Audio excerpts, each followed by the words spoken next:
রাজনীতিতে সক্রিয় হচ্ছে আওয়ামী লীগ। তার নানা আলামত ইদানিং স্পষ্ট হচ্ছে। বিবিসি বাংলা একটি খবর পরিবেশন করেছে, তাতে বলা হচ্ছে শেখ হাসিনার আসন্ন ভার্চুয়াল বৈঠক ঘিরে আওয়ামী লীগে কি চলছে। অর্থাৎ শেখ হাসিনা একটি ভার্চুয়াল বৈঠক করবেন, সেটাকে ঘিরে আওয়ামী লীগ কি চলছে তার উপরেই রিপোর্টটি। অর্থাৎ আগে যেমন তারেক রহমান লন্ডন থেকে ভার্চুয়ালি যুক্ত হতেন, ঠিক তেমনি সেই হয়তো পথ অনুসরণ করেই শেখ হাসিনা দিল্লি থেকে ভার্চুয়ালি যুক্ত হবেন দলের সঙ্গে এবং দলকে অ্যাক্টিভ করবেন। দলের বিভিন্ন জায়গায় যেই শীর্ষ নেতারা, ঊর্ধ্বতন নেতারা পালিয়ে আছেন তাদের সঙ্গে যুক্ত হবেন এবং বৈঠক করবেন। এখানে বলা হচ্ছে বাংলাদেশে আন্দোলনের মুখে গত আগস্টে ক্ষমতা হারানো আওয়ামী লীগের নেতা কর্মীদের সাথে দলীয় সভানেত্রী শেখ হাসিনার একটি ভার্চুয়াল বৈঠকের উদ্যোগ নেওয়া হয়েছে, যেখানে মূলত তিনি দিক নির্দেশনামূলক ভাষণ দেবেন এবং উদ্যোগটি সফল হলে এটি হবে ক্ষমতাচ্যুত প্রধানমন্ত্রীর সাথে নেতা কর্মীদের প্রথম বৈঠক। এই উদ্যোগটি এমন সময় নেওয়া হলো যখন দলটির সিনিয়র নেতাদের প্রায় সবাই জেলে কিংবা আত্মগোপনে। অন্যদিকে আত্মগোপনে থাকা সিনিয়র নেতাদের বিরুদ্ধে দলের কর্মীদের অনেকেই সামাজিক মাধ্যমে পোস্ট দিয়ে তীব্র ক্ষোভ এবং অসন্তোষ প্রকাশ করছেন।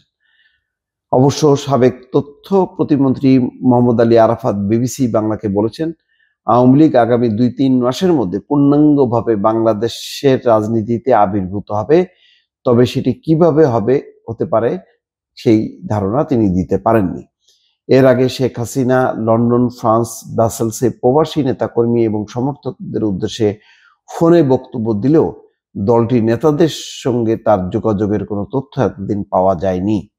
ঢাকা, কলকাতা ও লন্ডনে থাকা আওয়ামী লীগের বেশ কয়েকজন নেতা বলেছেন, শেখ হাসিনা দলের নেতাদের উদ্দেশ্যে ভাষণ দিবেন এমন খবরে তারা উচ্ছ্বসিত এবং তারা মনে করেন বর্তমান প্রতিকূল পরিস্থিতিতে জেলের বাইরে থাকা নেতাদের মধ্যে সংযোগ স্থাপনে এই চেষ্টার মাধ্যমে আওয়ামী লীগের ঘুরে দাঁড়ানোর প্রচেষ্টা শুরু হতে যাচ্ছে। দলটির যুগ্ম সাধারণ সম্পাদক আফম বাহাউদ্দিন নাসিম বিবিসি বাংলাকে বলেছেন যে শেখ হাসিনা দলের নেতারা এর মধ্যেই তৃণমূলের ইউনিটদের সঙ্গে কথা বলতে শুরু করেছেন। দেশের 40% ভোটার আওয়ামী লীগের, সব প্রতিকূলতার মোকাবেলা করেই আমরা ঘুরে দাঁড়াবো। লেভেল প্লেইং ফিল্ড হলে নির্বাচনেও যাব, এটাই আওয়ামী লীগের ঐতিহ্য।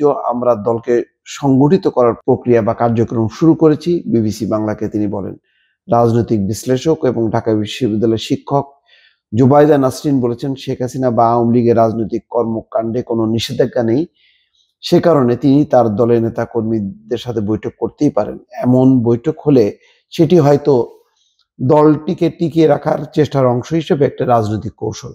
তবে দেখার বিষয় হবে যে সেই বৈঠকে শেখ হাসিনা কি বার্তা দেন বিবিসি বাংলাকে তিনি বলেন।